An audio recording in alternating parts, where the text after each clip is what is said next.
Good afternoon, everyone. This is the Vermont House Committee on Commerce and Economic Development. It is Wednesday, April 8th, 2026 at 2:37 in the afternoon. So we're here now to continue discussions on S 327. And we have our legislative counsel, Rick Sagal, with us. Drafted some new language, so we can look at that and then have some more conversations about other things that we're planning on. Rick, good afternoon. Good afternoon. Good to see you all again. Rick Sagal with the Office of Legislative Counsel. You have draft 1.3 of the committee amendment to S 327. This is the Economic Development Bill you got from the Senate side. There's not a whole lot of changes to the first really 10 pages of the bill. I will skip ahead to the first change, which is in section 7. This is the business growth study conducted by the Department of Economic Development. I listened to the testimony of the commissioner, and something that it made sense to me when I run it by you all is in the study. One of the things to look at or to review is to determine how best to communicate this inventory of resources. The bill as passed the Senate, prepare it for you. Includes the phrase market or communicate. And he seemed to think that right here. So I removed market and. So the version now is just communicate. And I didn't hear any groans when he suggested that. And it made sense to me. So curious if you all are okay with that change. Very good. Seems logical. And I didn't catch any other recommendations from his testimony that at least everyone seemed to be on board with. Michael? I have recommendations, but this is not. Is this time? In this section, Is it this section? I think it is. Okay. So I was wondering if we could add in there as part of the study to review what businesses are struggling with regulations. And for the business, for this study to produce recommended legislation to help spur economic growth by reducing our regulations that are in our statute, because that's the only thing that we really have any control over besides spending money, but it's cheap to get rid of regulations. So, for example, this is just like a stupid regulation. A restaurant can't vacuum seal stuff because the minute they vacuum seal it, it becomes a manufacturer situation. So they can't have vacuum sealers in their restaurants. So that's just ridiculous. is it a statute or a rule? I'm not positive, but the study could review that. And if there's a rule that needs a change and it requires legislative action to change it, then, the study should show us that.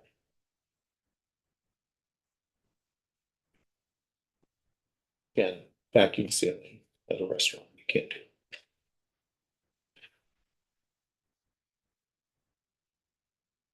The recommendation for the language. Well, and I don't know how to word it, but to pull in businesses to find out what regulations, rules are preventing additional growth. That's just a pain point that really doesn't need to be there. I 100% get it as a need. I'm just concerned that it's a totally different scope than this study. This study is focused on resources, available resources, needed resources for technical assistance. So, but that said, I mean, I get it. I understand what you're saying, and I get it as identifying pain points and identifying regulations that could be looked at. It is for sure a worthwhile thing to do. It's just, it would be different. The people involved in it would be different than like the economic development specialists that I think would primarily be involved in this study. My other thought is, I mean, yeah, out there. We all know stupid regulations. I'm just wondering about the breadth of that. And I think maybe a little bit to what Abby was saying, we're trying to focus on what these businesses need in terms of being able to go forward, management, operations, things that interface maybe with the corporate code or limited liability, that kind of stuff. And so if you wanted to have some review of regulations, maybe you'd be able to, I mean, that would potentially be huge, huge scope. Maybe think about, narrowing the scope of that to some of the specific topics that are here in the bill. And that might be a narrower scope. And doable. I agree that it looks like it could be a huge, huge project. So let's get started now. There we go. Well, I mean, I think Herb's got a good point about like if we can include language in here where any barriers that are identified, or really opportunities for improvement, right? We should be identifying, the group should be identifying all of those. It's just, I'm not sure that their scope would be to go out and survey businesses to find sector-specific regulations, whether it's permitting and development or whether it's food safety or whatever it is. But they should be identifying barriers to business growth within the scope of the study and identifying legislative fixes or potential legislative fixes. Does that make sense? Yeah, I mean, I'm not suggesting to like do that, where asking a bunch of businesses. I think as part of the report, it would be nice to have that part of it where, because we heard from manufacturers, one of the problems they have besides is regulations. And my personal, about the vacuum sealing was just an example of just a regulation that somebody might have or that might be a problem. I mean, it was a small problem. Obviously, that would not filter up into the study. Thinking of big problems, big regulation issues. That's what I was thinking of. And as a part of a business resources and growth inventory study, that's just kind of what I thought could also fit in there. But if it doesn't, then it doesn't. I think of the Chamber of Commerce did a study of, or not a study, they polled their members, and one of the things was taxes and regulations. We're probably not going to fix the taxes problem. But, I think that there might be some taste or appetite for maybe fixing some regulation issues, especially in this committee. But, it's easy to say taxes and regulations. But what's the specific regulation issue that is hampering business growth? But I don't know how deep of a dive. I mean, you're getting into a rabbit hole there. But, Tony, I think one way we can kind of bridge this gap is, I agree with both of you that, I agree with all of you. I think this is something, but this is a maze of rabbit holes. What if what I see how we can is, what kind of resources do we have that are like Q&A? For example, I'm starting up a restaurant business. Is there someone in the state I can call that says, hey, what do I need to do?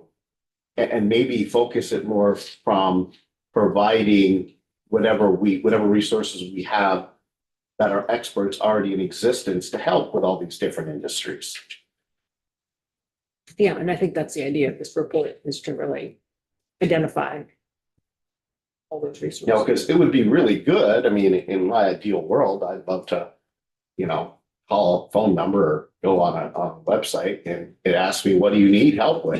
I type it in and it sends me to the place that's gonna be the best help. I just wanted to point out that at the end of the report, it says the study, so we're on, this is the bottom of page 3. Findings pursuant to the Business Resources and Growth Study, along with any recommendations for legislative action. So I think that there is a way for them to communicate it back to us. I wonder if there might be something in the first sentence for the purpose of determining how the state can better enable and support the growth of business. I mean, it's loosely in there. It's not directive, right? There's not a directive to it, but it is loosely in there where if they find something that is an impediment to business growth, it should, We could say identify barriers. we could say identify barriers. But I agree with the concern that it could be its own study. Because are you looking at, which regulations specifically do you want, and which group of people are the right people to understand that group of regulations? And Yeah. so I don't want this to get lost in something else. Yeah, that's my concern as well, sort of mission creep. But so I wonder if when we talk to them next, we can ask them, is there a way that they can include that too?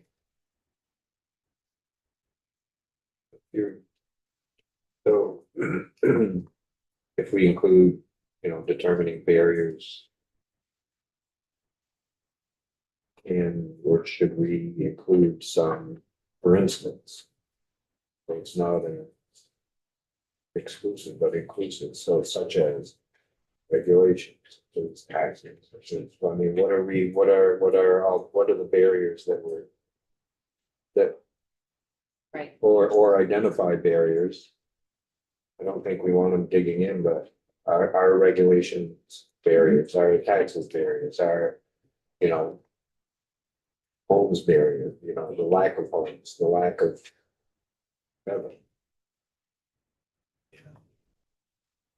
Or are we asking a question that we already know the answers to? I think we know regulation can be a barrier. We just don't know what regulations are the barrier.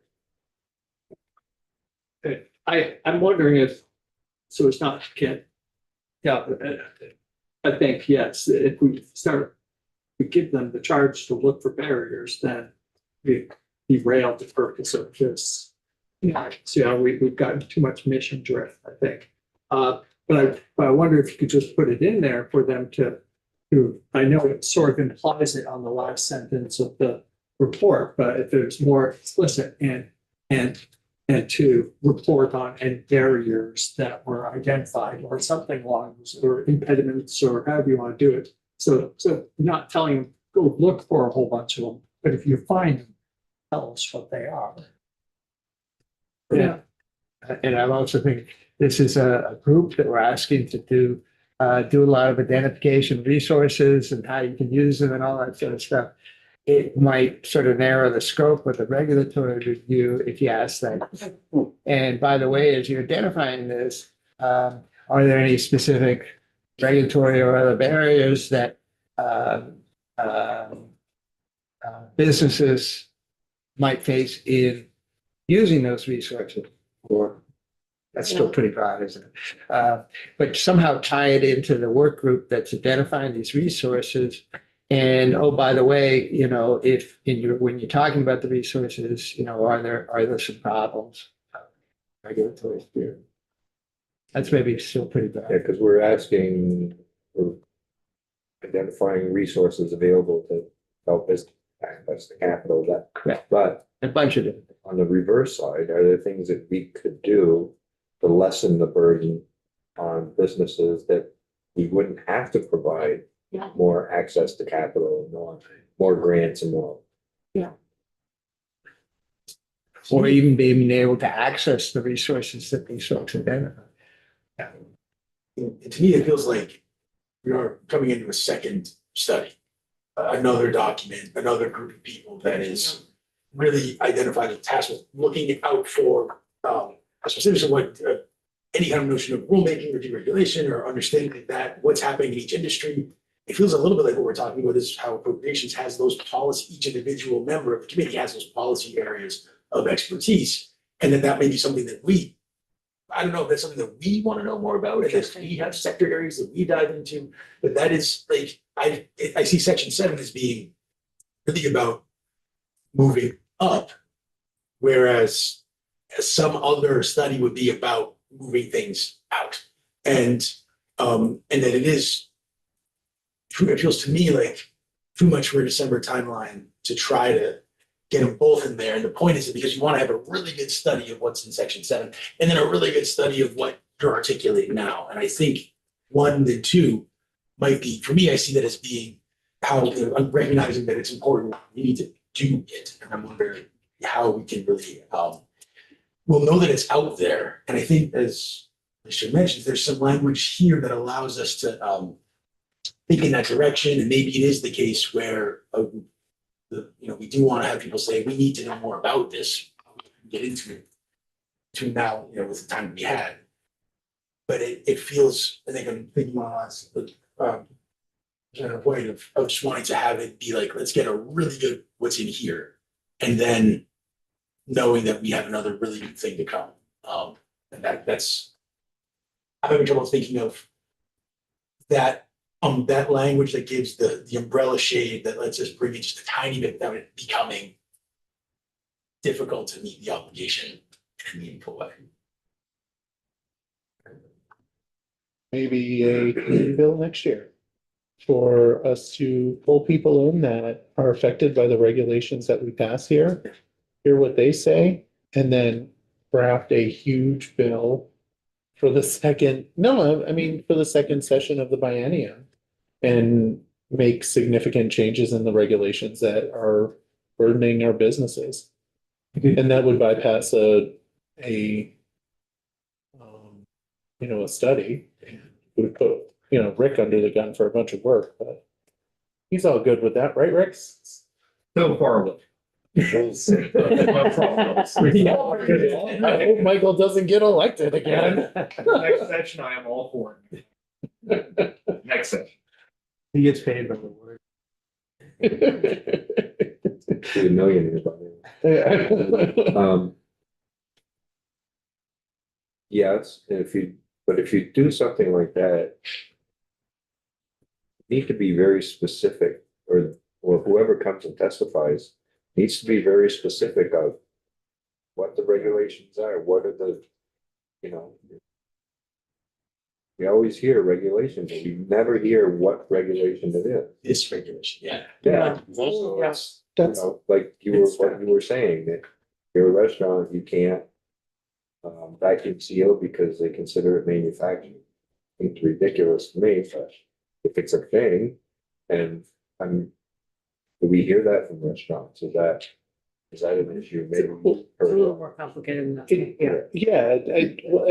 I mean, Abby is, I would say, an expert. She's had a business for a long time, and did that hamper your business? Was that an issue for your business? Well, we vacuum sealed, so. Are you a man?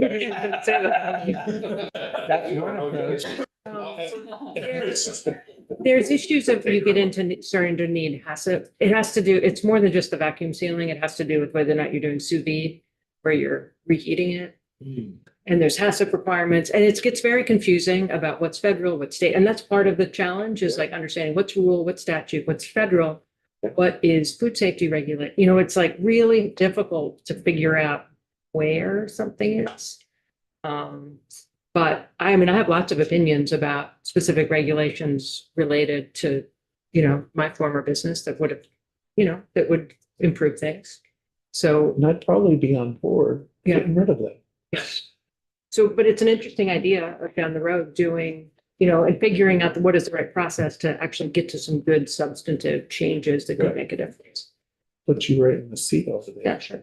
And we may have some of those regulations on the books that are just kind of loose and, you know, you ask 10 people and there's 10 different interpretations. And some of it is how the regulator interprets it, right? So that, you know, we've, like, a fascinating thing for me was running the business. Like, it was a very noticeable change when we had a new commissioner of liquor and lottery who had a more customer service focus, and things changed. And then, but also like who the liquor inspector was, there were some differences in interpretation of some rules. So that's the other piece, is it's like there's statute, there's rule, there's federal, state, statute, rule, and then implementation. Oh You wanted to sell? boy, oh boy. So it's like, but it would really be a worthwhile project.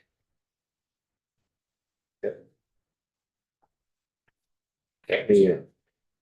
Okay. So yes. You'll be our special guest. Chair to take it up next year. Yeah, you let me know when that's gonna happen. I'll watch you on Zoom. Maybe they'll make you the committee chair. That's not happening. All right, so we're okay with communicating. Real good. Yeah, All right, no so other changes to section 7? The study? is there any more language to be more specific on anything? I did want to talk about number 8 on line 12, identify investor education opportunities for high net worth individuals interested in investing in Vermont businesses. When you finished reading this stuff, that seems like it was really a different kind of that felt very different from what the other elements were. I'm not sure how we pull together this committee. That might not necessarily be something that all members of this group should have a lot to say about. And do others feel like they know exactly what?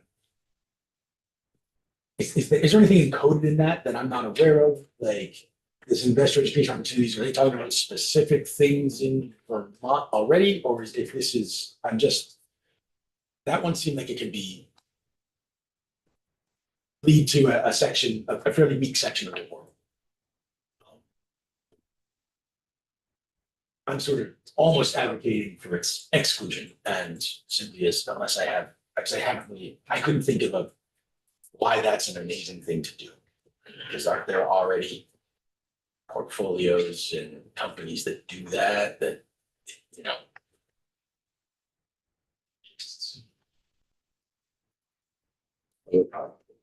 Emily, have your hand up. I'm also with Jonathan on this. I was kind of curious about that myself, and I'm wondering if that is a job for ACCD rather than this study.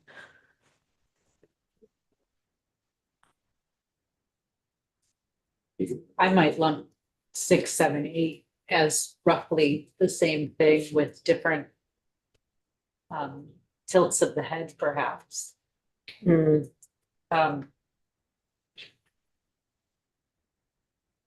Yeah, I noticed the same, the 6, 7, 8 seem to be talking about capital, having its capital. But I'm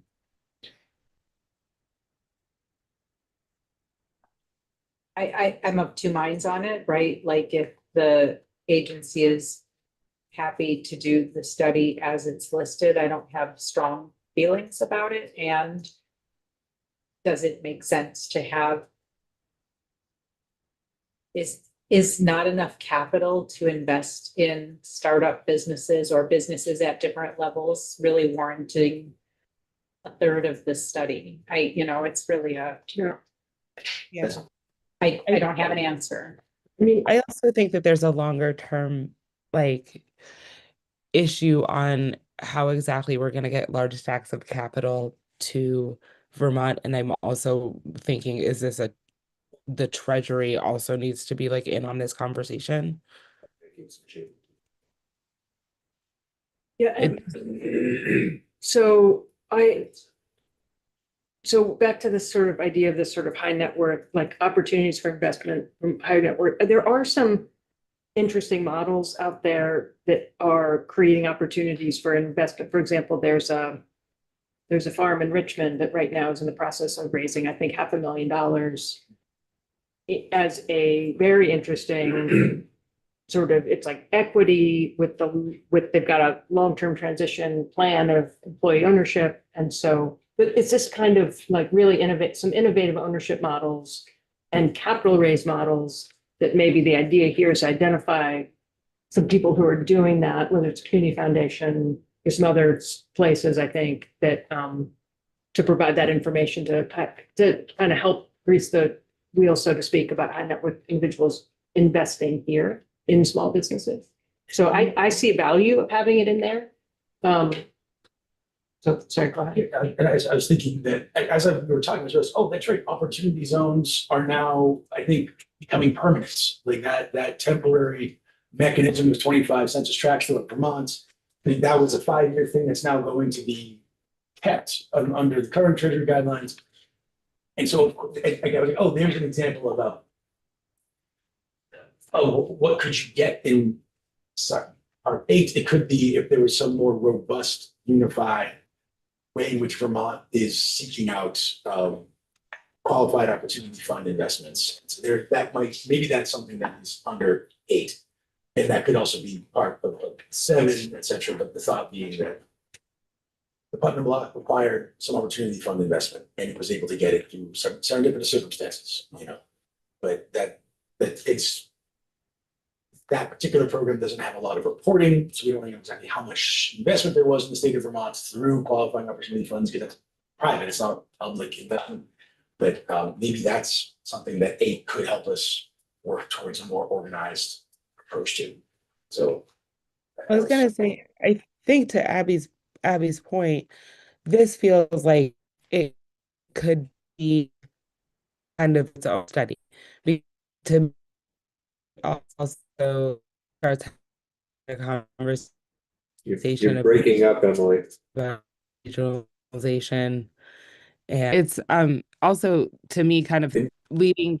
Can you go back and start over again? Because we were getting like every other word. Okay.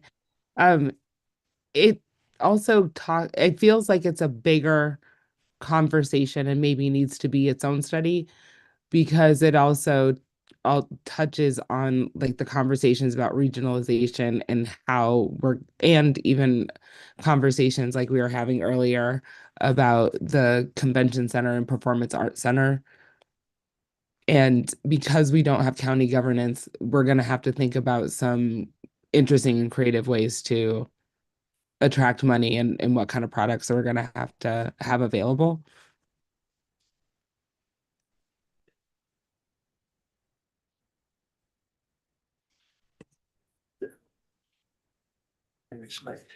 I'm not that innovative with how to raise business capital, so just maybe out of there, a little on a limb, but it certainly, I mean, I certainly heard from folks in my neck of the woods that sometimes, help from people who have some money to invest, whether that's high net worth or whatever, is sometimes the way they need or could go, as opposed to going to traditional capital rates and things. I'm not adverse at all to keeping that term in there. I know it raises flags, but it just seems like there are people that, they're looking, there's a neighbor or a relative or a friend of a relative or something that is looking to do good and make some money.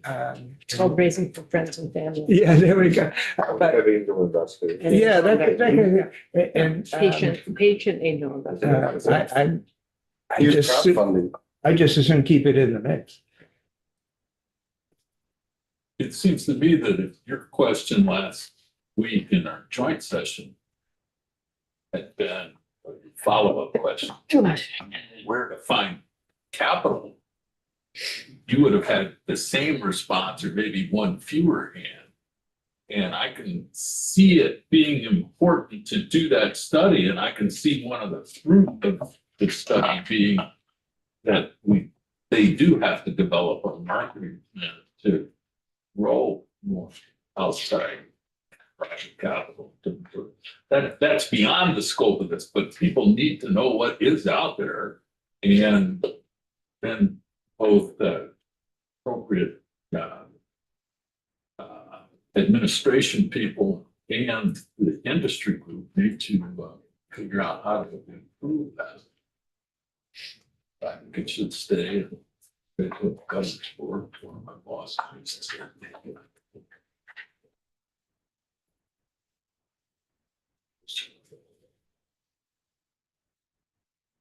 Just reads funny, that's all, I guess. Who wrote that? I was gonna say, who fixes stuff like that? I'll find the person. Might be Cameron.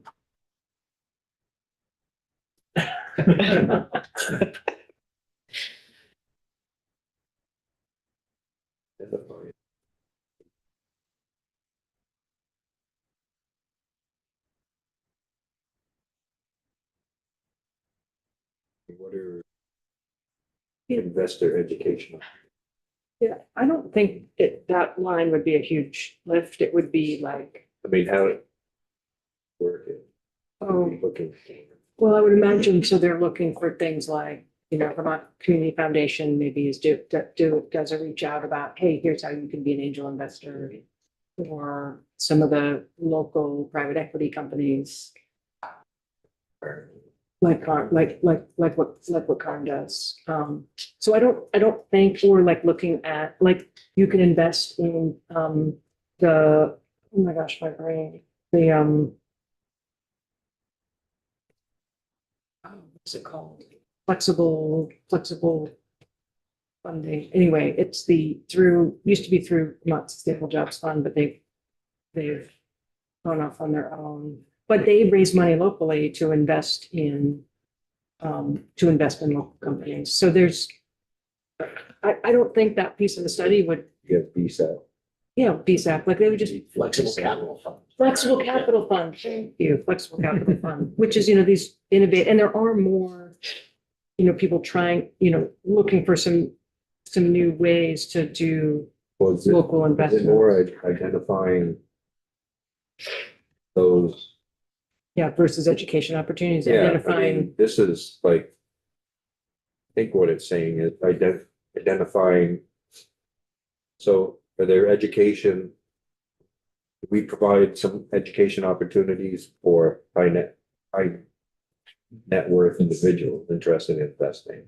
So yeah, the state's not I doing think that. it's more like, do we know who some of those angel investors are in flexible? Yeah, Flexible Capital Yeah. Fund or Vermont Community But it's more like Foundation. identifying those. Yeah. Resources in Vermont.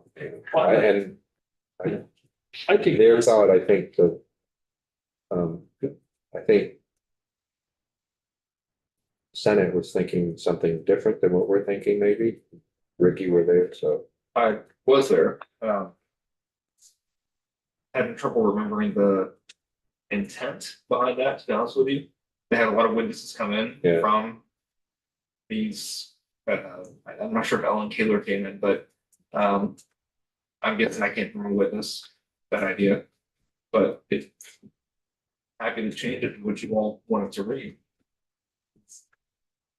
I wonder if you thought about why it needs to be individuals, it seems a little bit limiting. A high net worth individual sounds like a personal network of people, and I'm just wondering if do we need them to be individuals? Was that meant to be to the exclusion of private equity firms? I'm just trying to tease that out a bit.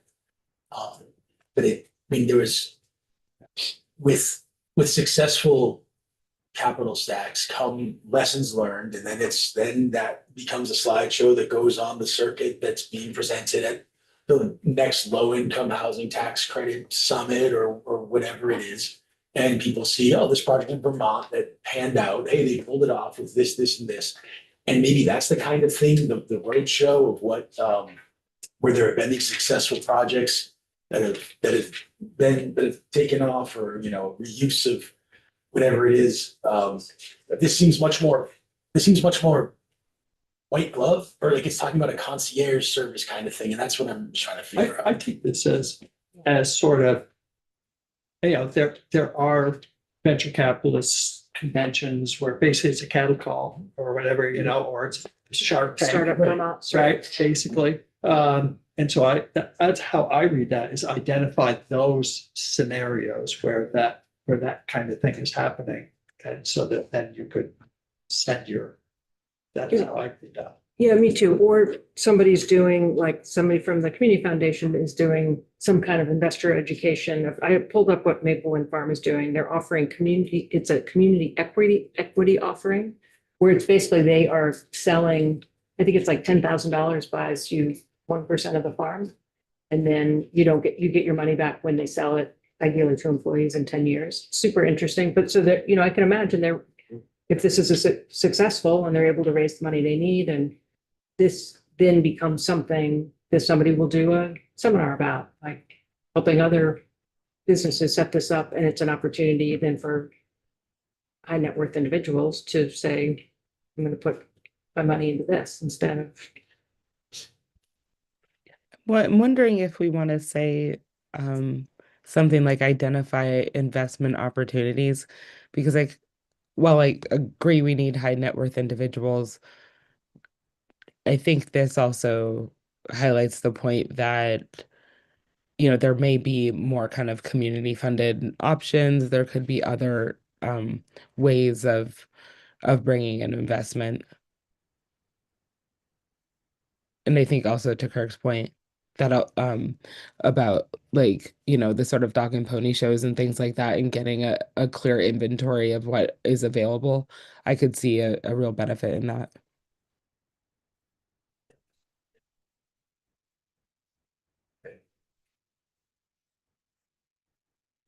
Let's think about this. We can talk to some people who might be able to bring in now and then the conversation. Sorry, talk to her. When you look at 6 and 7, they're really the same thing. Yeah. What resources are available to access capital, determine the state of capital access opportunity.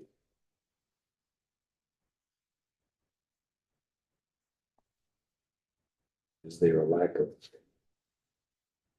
Is there a lack of capital access to businesses? There is for certain kinds of businesses and scale of businesses. For businesses without significant assets, without the collateral, there definitely is. And I think it would be valuable to. Especially when you're talking about, not physical, but, when you're talking technology. Yeah. Yeah, talking working capital or talking, If you set comes in, and others. Okay, Can I have a comment about another part of the study? Mhm. Just number 3. And I think this is the spot that Linda was highlighting this Yeah, morning. yeah. Which is like, right now, it's very much like, it's like current moment in time. And it would be great to have something that says like, to help us identify what we want to invest in that could do more, so her idea was to change that to poised to serve. But it could be create the inventory and then also identify places we want to invest that can do more, that are needed. So future condition. Right. Yeah. Like here's opportunities to expand. Where do we want to invest? That's creative resource, the inventory of resource.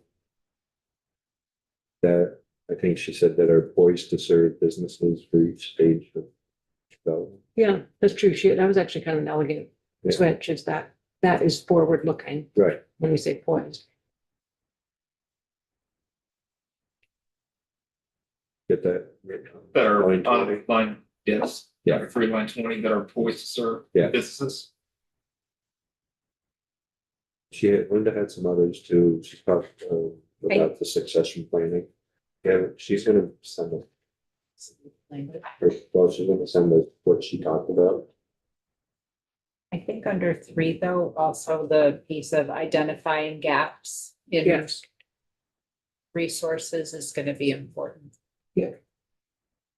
So identify gaps Definitely. In number 3. in number 3. So another sentence of 3, Create- create a resource. Create an inventory of resources and gaps, the Yeah. resources, no. Well, yeah, resources, I would just say, but I think even at the end, identify Yeah. where there are gaps And in opportunities. in gaps in resources for business development. I think that might be 2. We could maybe put it better, it would fit better in 2. Identifying the resources and the gaps that exist. 2. Identify the public and private resources available for businesses. Because Sure, yes, I think 3 you're is the right. inventory, you're not gonna create gaps. Yes, So 2 is you identify yes, the resources and then the gaps. yes, thank you.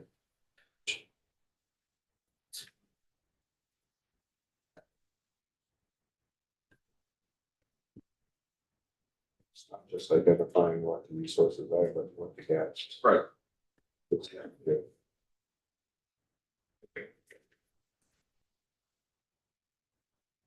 Anything else in section 7?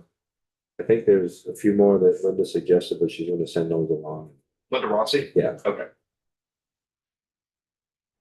Okay. all right, section, I was wondering about 7, do we feel like the investment environment in the New England region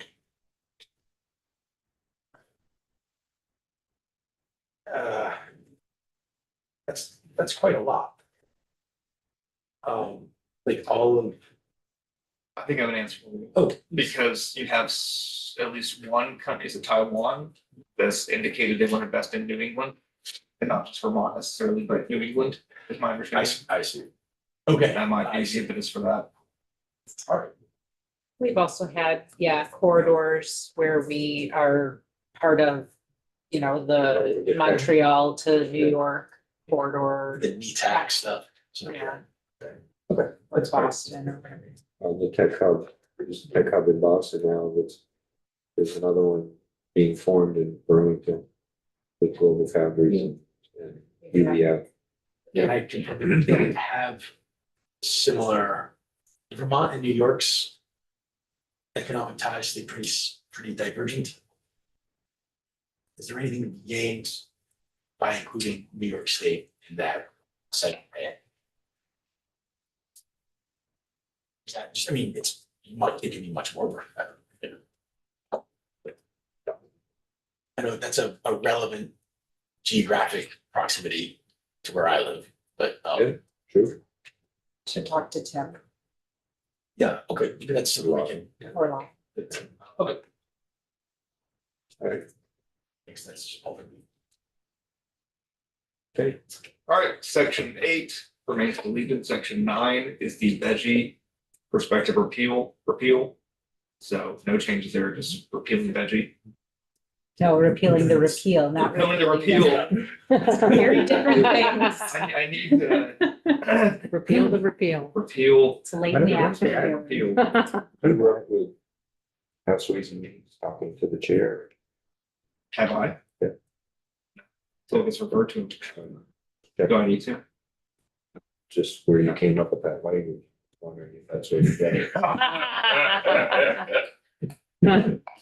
It's getting spicy. It is a prospective repeal being repealed, so that is the legal thing that is happening there, Repeal the repeal. the prospective repeal. Repeal the sunset. Okay, section 10 is the Culinary Institute study. See the deputy director for strategy development here. No changes are, So Representative White, and Representative Lee, they're going to work with you and Drake. It's fine, language. Yep. We're doing it early next week. Yeah. Representative White. okay, There might be a few tweaks to that section. Yeah. okay. We might be rewriting. Shall we move on then? To 11? Yes. Okay. 11 is the Vermont, New York economic connection that, My understanding is that there may be a recommendation from House Transportation to repeal that, or to delete that. okay, Delete. I will hold off, of course, until. Yes. That's my understanding, but it's not official yet. But Okay.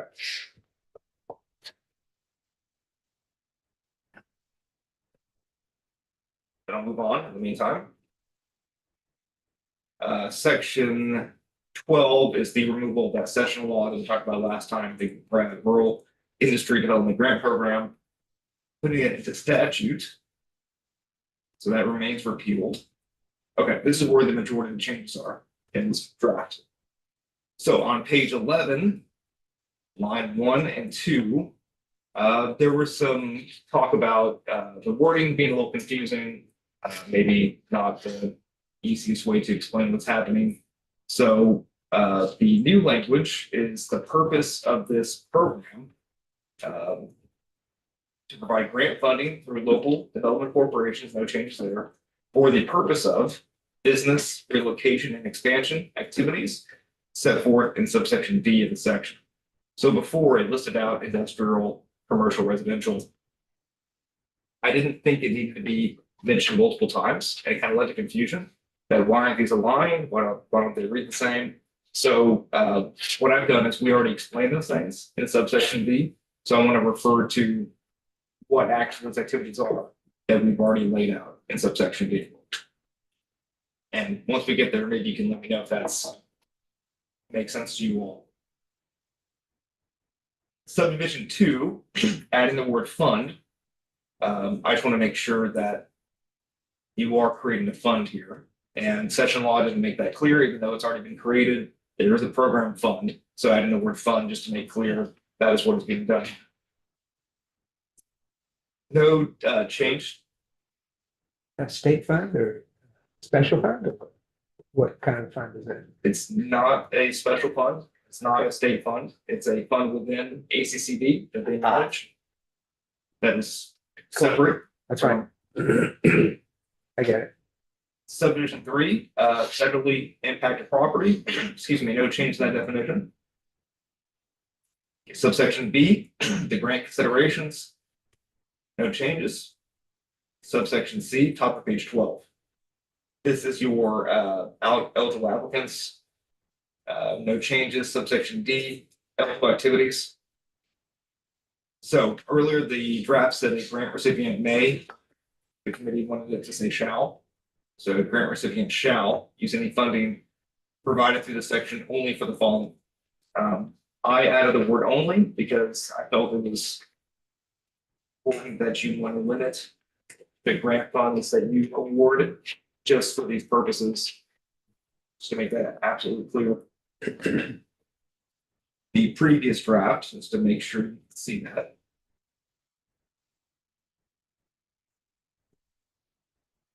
Said a grant recipient may use funding for the following. That's the previous draft.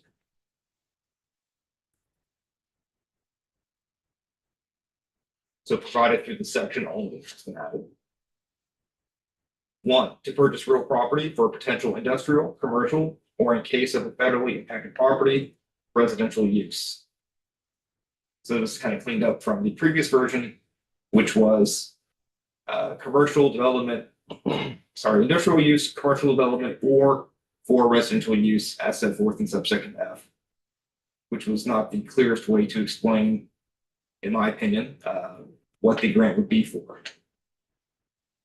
So curious if you all think that is what you wanted to read.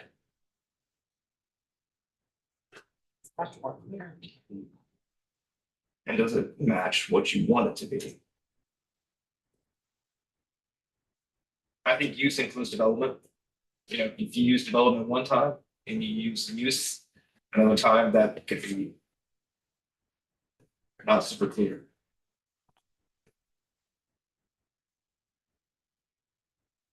Okay, good. Jonathan? Not yet, yeah. For residential use. So is that, as written there, does that imply that ongoing, it's just to purchase it. Right? It's just to purchase.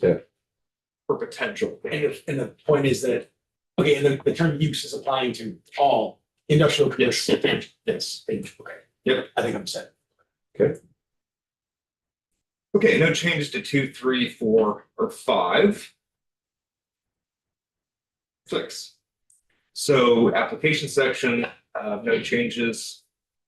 Okay, in the award section, there's some changes after the first part, which currently in session law reads, an award shall not exceed the lesser of 1 million or 50% of the total project cost. Clarifying this kind of excess award. An award may exceed 1 million, but shall not exceed 2 million if the property is classified as a federally impacted property and the secretary certifies that the project is located in a designated downtown development district, so that's required. And one of the other two, either a rural economic area partnership program, a REAP zone, or a federally declared natural disaster area, provided declarations made not more than 5 years from the application date. 2. Well, 5 years. Yeah. Maybe I'm looking wrong thing. 5, yeah. You're on Yeah. 1.1. Yeah. I'm So getting the right previous now. version, it was can exceed 1 million, not 2, or 100% of the total project cost. The total project cost could be, $20 million. And there's not obviously that much money in the fund. So in this case, it would be up to the secretary to determine how far it should be above 1 million. It could be 1.5, it could be up to 2, as long as it meets those downtown district and then one of the other two categories.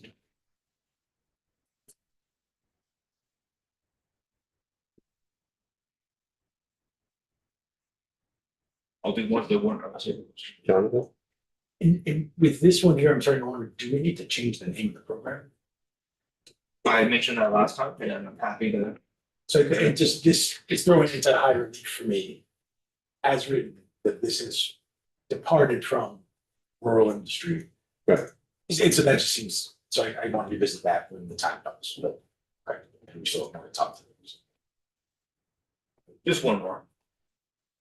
So the previous, currently in session law, you may remember that it's actually a revolving loan fund to where if the grantee, excuse me, sells the property that they got the money for and they profit on it, those profits must be given back to the state into the loan fund. The change here is to not make it a revolving loan fund, just make it a pure grant. And therefore, because the law currently says there are deed restrictions, subsection G ensures that any of these that do exist, I'm not sure if they do or not, but if they do exist, they are void. Because this new version does not require the deed restriction. We heard from Adam Granol this morning, asking that the 50% total project cost be retroactive.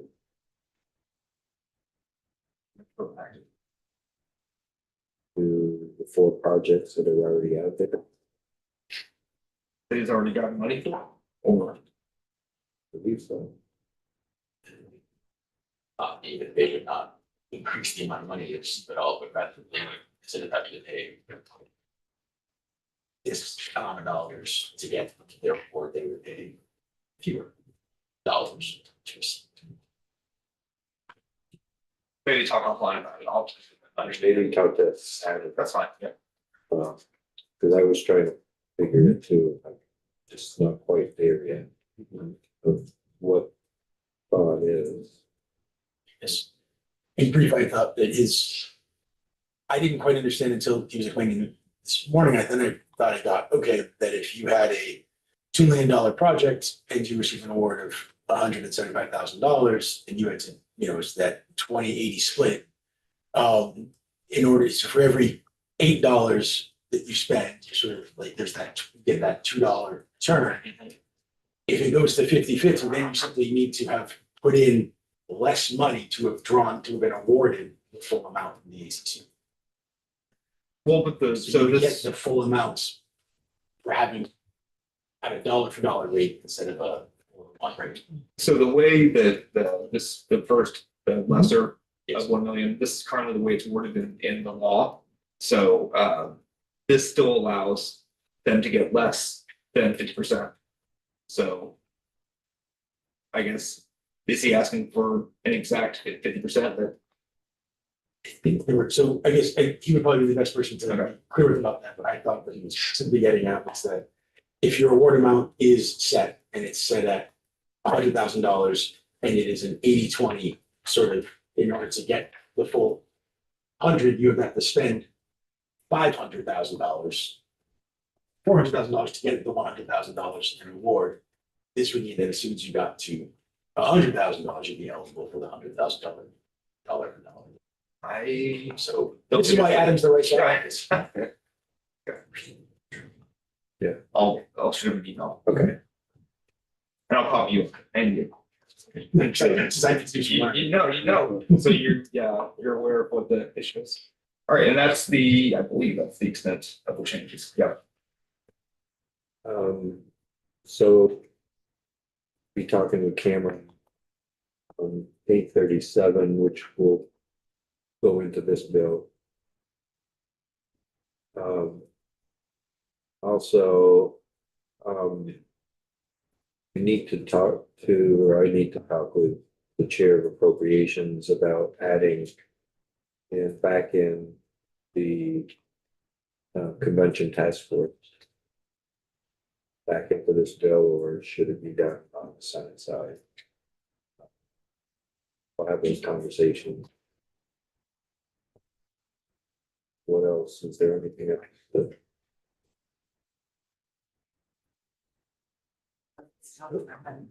Is there a brownfields issue outstanding? Only if you can find some money. you have? Be happy to put it. That in. was that angel investor. Yeah, And again, that the money question right now would sit with Senate Economic Development, with Senate Appropriations. Because the budget has been launched from here. So anything we put in would become delete. John? There's a question about session law. That the writ of that we're striking came from, I think it was in 2023. Mhm. So that would have become a provision on July 1 of 2023 or December or January 1 of. I can't remember, I've seen July 1, 2023. Right, so I'm I found myself wondering was, okay, it's been less than 3 years. And like, we have these new opportunities, I think that are sort of being proposed, have uses for the funds and whatever. Part of the argument, I think, has been, well, it's sort of just there, the fund, we didn't see. The funding wasn't drawn down fully, but I wasn't sure, was it expected to? Is 2 years? Is it indicative of a deficiency somewhere, somehow? Or a limited appetite that 2 years out still have roughly half the funds? Such that some sort of adjustment that a modification of this type would be necessary. And I'm just wanting to talk a little bit about I that. think that's what we heard from Commissioner Judson. And so thank you. I was trying to remember where we had heard that sort of, all right. It does seem big to me, like a big shift, but I think we're in a moment where we are hearing a lot about pivoting away from rural Vermont at a peril. And I wonder just about if we felt like it really wasn't being put to highest and best use. Well, I think as it was designed. So I think when we designed it with 20%, the uptake is there and deed restrictions, all of that, and does it make more sense to have a plan or have access to funding for industrial parks at 50%, and then it's a grant and not kind of like a revolving loan. It was sort of revolving loan. It was a grant and it wasn't. Right. If they held title to the property, then it was basically a grant, but I sort of wondered, was there an intermediate step where okay, let's remove some of the onerous nature of 2080, adjust that to 50/50. Would that, and then see how it does in a year or two, or do we, as an intermediary step before we go into taking it out of rural Vermont and making it eligible for downtowns? well, I think, so it's intermediate steps, so we have that 2.5 million sitting there. That I think because of the issues that Newport's have and the issues that they're having here in Montpelier, that the administration's ask was to utilize the 50/50 for those as well. What I'm asking is that because of those two issues, that we make that 100%. And we create a program that next year, maybe this year, I have no idea, but other funds can be found that could capitalize that.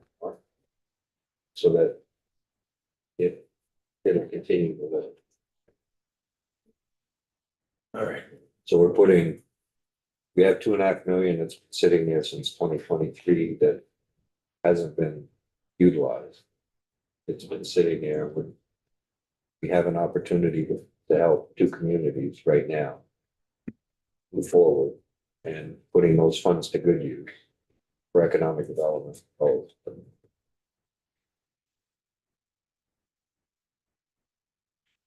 Thanks. Okay. So we'll be in touch, Rick, and is there anyone that would like to work with Commissioner Gibson? We need to kind of going over that language in section 7. Anybody else like to work with Jonathan? Dave? Jonathan, work with Rick and work with Commissioner Jackson.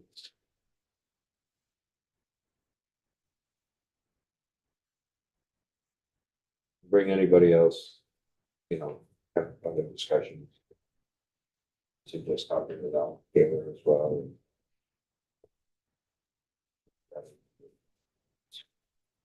Trying to understand what we want them to look at. And how we do that. Okay, great. Thank you, Rick. See y'all later.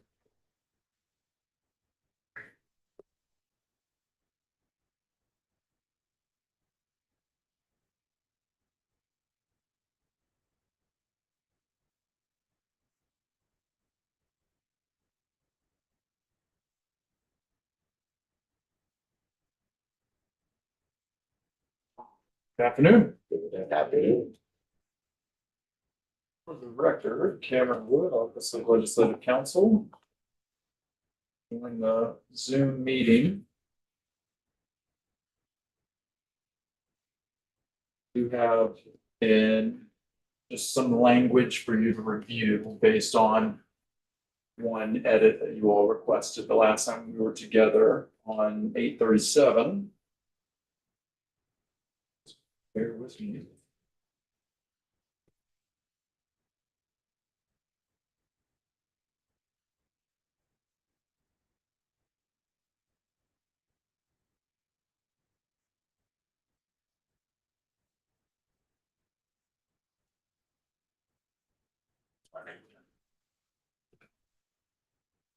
It's not common, right?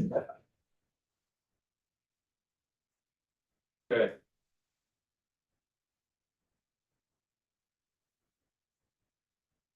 So.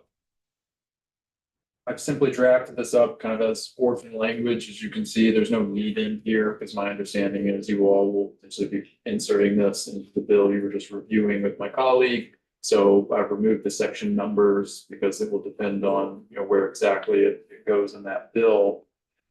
I will comment out the gate, I didn't remove it, but if you're inserting this into the other bill, my recommendation would be to remove the title, the short title, or to possibly name it something else. It's going into this, kind of miscellaneous economic development bill. I want to remove that because you hadn't asked for it, but just as a kind of matter of practicality, that would probably be removed if this were to be inserted. Yeah.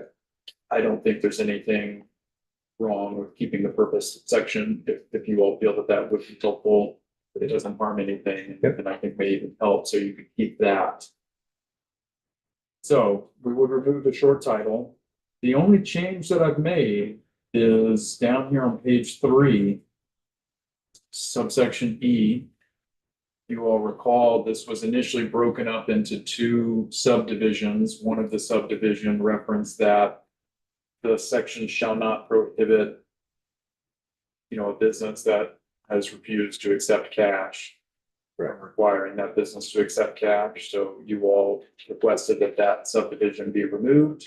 And so it has been. So that is now just a subdivision E, or excuse me, a subsection E instead of a E1 and 2.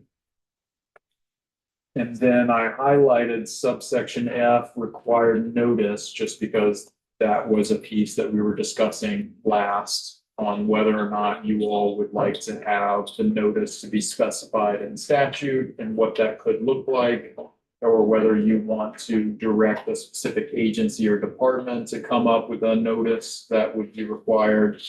Doing a little bit of research and discussing with my colleagues, there are examples of both in Vermont statutes. I'm most familiar with labor. You all require the Department of Labor to provide multiple mandatory workplace posters.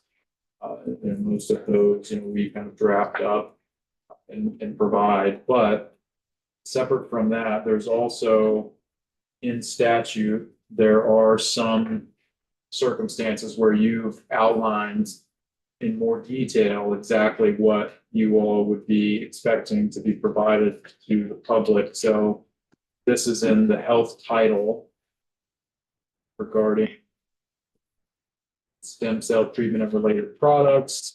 This is the notice that has to be required. So you can see there on the subdivision 1, it's got quotations around it. This is the exact wording that must be provided.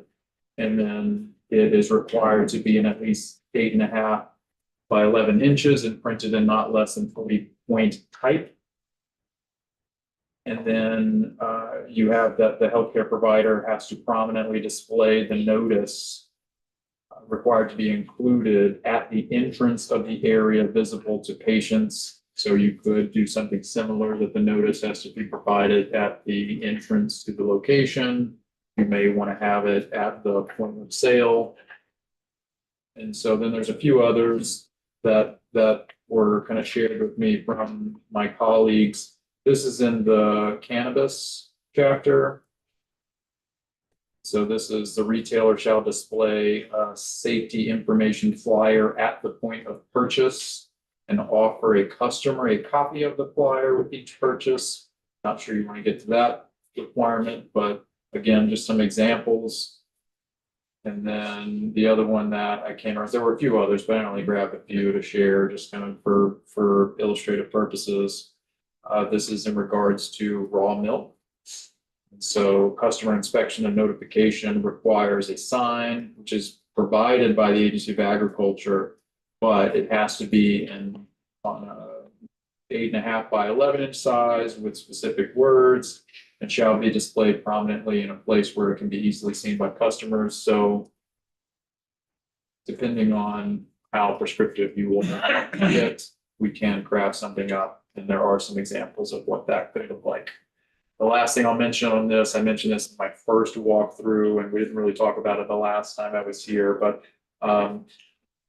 you may want to consider the last half of that subsection F, because it says the required notice has to be displayed at the point of sale or on the receipt. And I mentioned when I did my walkthrough, the receipt may actually be after the transaction has occurred. So that may be something you want to address, in particular if you're wanting to go down a direction of requiring the actual signage be in the statutory section. So, and I misspoke there. Last thing I'll say is, you also discussed possibly having the Agency of Agriculture be the one to do the sign because they, weights and measures actually exist under that agency. They're the ones that go into the locations, do the scanning of the items to ensure that when it's, when it, actually rings up at the register, that those prices match up.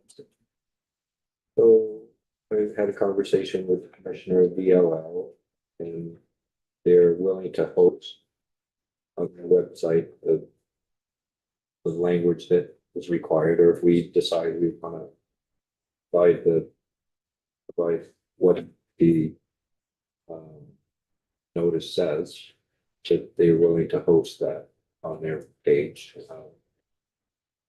They do interact with a lot of retailers, both in 802 Spirits as well as liquor and lottery. So seems like a good nexus.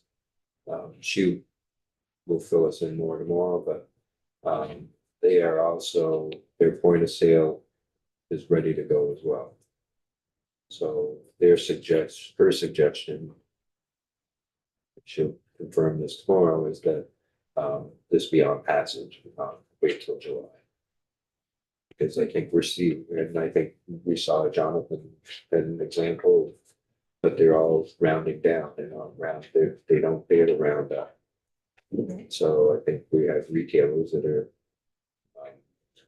losing money, not a lot of money, but so those are some suggestions, and so I think we can craft a, I think we might be able to ask weights and measures to double check when they go in to make sure that those signs are posted. Even I don't have a POS system, so they don't come in and check, but they do check my gas costs. So at the same time, it wouldn't be hard to make sure that if we're rounding, that we have the signage, and it could be either posted in the door, the access point of the store, or it could be posted, give store the option to post it either place. Just some thoughts. Yeah, I like those ideas. And it's great that liquors could at least suggest, the form of the sign. Well, they would post it, so we can put that sign, I don't think it's hard to figure out.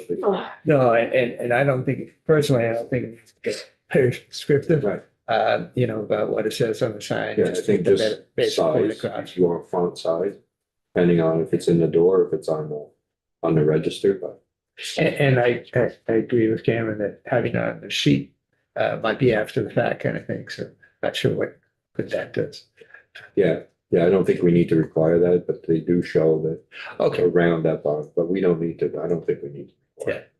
Yeah. Don't know what the other. The only other question I had was in the optional use. And I'm wondering we may have talked about this and I can't remember. So was there a reason why we need that phrase unless the person or business has provided notice? So basically that would be saying that if the retailer is rounding, you can't accept cash. They don't need to accept cash, right? Exact cash.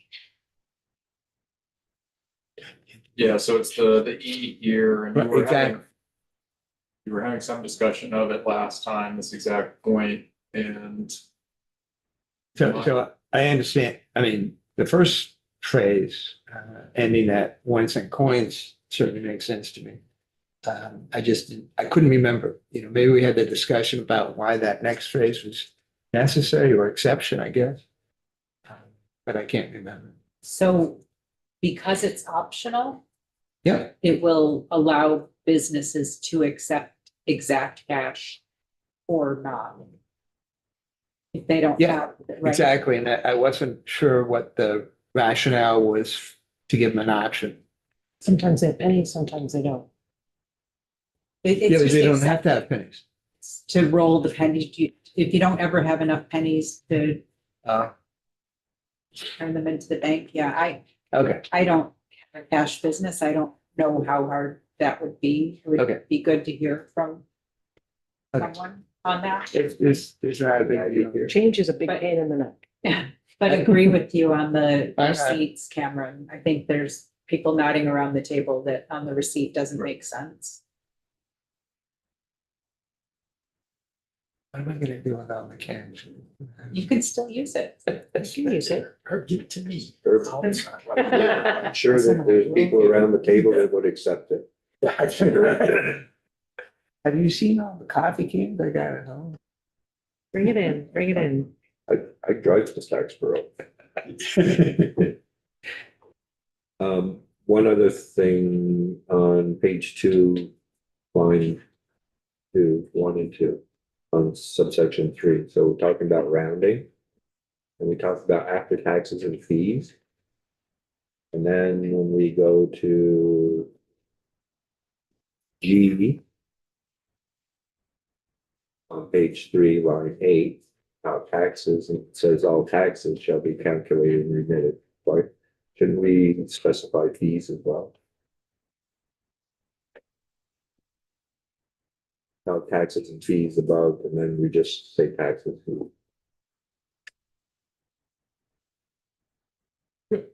I don't think there's any issue with specifying that if you want. Right. What, I don't know. yeah, who- Scott. I just don't know who we're remitting fees to. Yeah, and what, and how they calculate the tax. Well, no, the tax is gonna be calculated no matter what, and you're gonna remit that no matter what. And so if you're calculating fees along with that, Right. I could see like a fuel surcharge or something, maybe. If you take the ferry, they're gonna give you a fuel surcharge, which varies with the price of gas. It's conceivable that they exist. so if we're naming it there, we're talking after taxes and fees, and we should. Okay. All right, so I think the only thing left for this is to come up with how we want to poster, where to display it, font size, the size of it. Certainly doesn't have to be 8 but Would you like me to try to come up with some language for you? The other thing I'll look into, so I'll do that. I'll make this change regarding the taxes and fees into the sub G, remove customer receipts there. I thought I heard you say you're okay if the sign is at the point of sale or at the entrance. I think we can give retailers the option of where they want to put it. As long as it's either when the customer's coming in, they see it, or it's at the point of sale, so they see it. And I'll come up with some draft language on a possible notice. The other thing I'll double check is whether or not I need to include some language on failure to post the signage. Does that need to be some sort of violation under the statutory authority for agriculture for weights and measures to enact some sort of fine associated with that? I just. Well, they're gonna have to determine whether or not the store's round. True, yes. If the store's not rounding, there'd be no need to post the sign. Right. Correct, I'm just saying, in the Yeah, event, yeah, if yeah. weights and measures is going in and we're validating that your prices are matching and then you're rounding and we're saying, okay, well then show us your sign, and the retailer is like, Well, especially if they're in there checking POS, making sure that prices are accurate and everything. And they're buying product. And then if they see they're rounding and there's no sign, that's where they, Big hand. it's a big hammer. It could be a, you know, the first time is a warning, the second time is an issue. Okay. I just had two thoughts. One, I think is a little bit of a throwaway, but I'm gonna say it anyway. The sign, I was thinking at least at the point of sale makes sense because some places like a farmer's market or something like that, you can only have a point of sale, you don't have an entry, but people who are focusing on customer awareness may want it on the way in too, or only, but, so I don't know what we'll think about that. That isn't a question for you, Cameron, I'm just throwing that out there. But the other question is, if a business is not accepting exact change, should they be providing notice to the customer also on that? That to me, if I would want, I think that's a good business practice, but should it, do we legislate good business practice, right? Like so I would hate to go in with exact change and be told you can't pay that way and there's nothing official. That would feel wrong. I would hate it, but I wouldn't mind it. If it was in your favor. You know, that's life, you know? I was disappointed. I mean, I'm thinking about like the 16-year-old working behind the counter Yeah. and feeling, it's just, there's, Yeah, I don't know. There could be just an imbalance, there could be all kinds of issues, so I'm just wondering if that's another area that we do.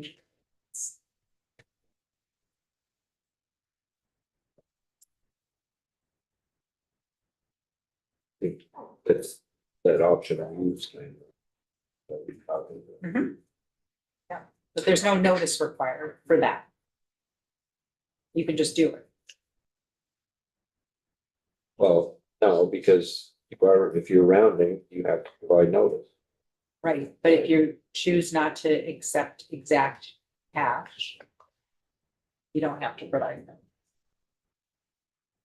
Well, this says optional use, this section shall not prohibit the customer from tendering back.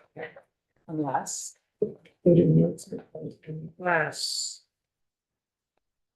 Got it. so there are some, I mean, so if you round, you don't have to accept exact cash, but you Yeah. don't have to tell people that you're not accepting exact. That's what I'm trying to, We have to tell them what you're right. you have to tell them that you're rounding. I mean, I just want to say that I agree with Edie. I think that I mean, the problem is that pennies are not being produced, but they're still in circulation and they're still legal tender. And, you know, I, I, I agree. I personally probably wouldn't be, deeply upset, but I can see the frustration for sure. What? I Like guess a creamy stand, right? I Right. pay for cash for creamies But what's Yep. the issue with more often than I should. a retailer, if someone gives them cash and exact change? Even if you're rounding. I guess Is it an issue with the POS stuff? You don't have to round. No, Depends if I think we heard from John on Friday that you're gonna punch in if it's 10:01 and you get 10:01, you punch in 10:01. So I would also say real quick, sorry, I don't know that this section is actually necessary. You're telling a business in the section, we are providing you retailer guidance that if you want to round transactions because there may now and into the future be a shortage of pennies where you can't have access to them for all transactions. If you business want to round, you can, and here's how you do it. So the business can round or not. And somebody may come in and like when I talked last time, I mean, presumably the person is just gonna be told what the price of the product at the end, and it's just gonna end in a nickel or a dime. And so I don't really know what the E1 is there to do. It says that it doesn't prohibit a customer from tendering exact cash. Sure, it doesn't. There's nothing that stops somebody from doing that now. And I think if someone, this bill, there's nothing in the bill that says that a business can't take pennies. So what I mean by that is, let's say you round the transaction and I want to use 5 pennies instead of a nickel, like the business still has to take that cash, right? And so from just my, legal perspective here, legal standpoint, I just don't know what E1 is intended to do. I guess it could provide some notice to someone that if the business isn't rounding, then you can still provide exact change, but I don't know that there's any concern that people can't do that now, or wouldn't be able to do that if the business started to round. I think the concern for me is having businesses that are like, we don't take pennies anymore.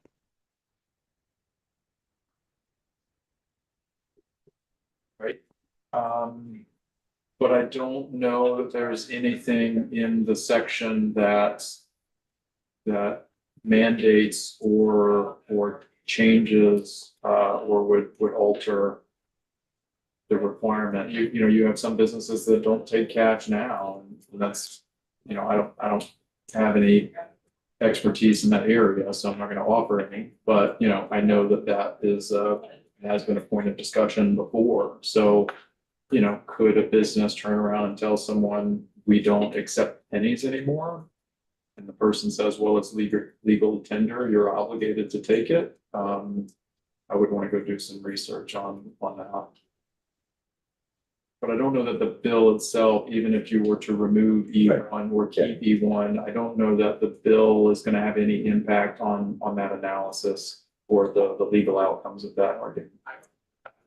Don't really see a need. Agree. Yeah, Agree. we all good to take the safety out. And Red Food, I'm sorry, I jumped in front of the point that you were going to make. I think it was something to do with the PO system, but it doesn't matter because we're taking it out, so we're all set. Yeah, it See, doesn't. that's all you had to do to shut me out. I learned something new every day. He'll remember that. I'm fine with taking it out. Okay, is that, Maggie, do you see that as an issue? No, I guess I don't, and maybe it's just 'cause it's late and I'm a little confused. I realize with the Retail Grocers Association, I guess I just think if there's a sign there that is posted clearly that says that the business is using this practice rounding up or down, that is the issue that's being solved, but I think Yeah. that's the disclosure right there. And it's between the business and the customer Yeah. of whether they will accept exact change or not. I don't know why they wouldn't. Right. But I don't think it's something we need to be involved in. Okay. If you find something different and there's a different explanation, you can let us know. Yeah, absolutely. Yeah, I Okay. will. I think maybe when my brain's working a little bit Okay, better tomorrow morning, I'm trying to follow along with this issue and maybe, I'll look into it. okay. Right. Okay, so we'll let you come up with a sign, let us know when you have the sign. Give us a sign when you have the sign. Right. So I think that's it for today. Tomorrow we begin the journey on it's 198. We think it's resting. Just remember that what we're doing in S198 of regulation of tobacco products and substitutes, we're looking, there's some pieces in there that deal with consumer protection. So that's pretty much going to be our purview, but we'll hear the whole bill from Jen Cardy and can still ask questions. But... Okay, any questions, committee? All right, we're done for the day. We'll be back at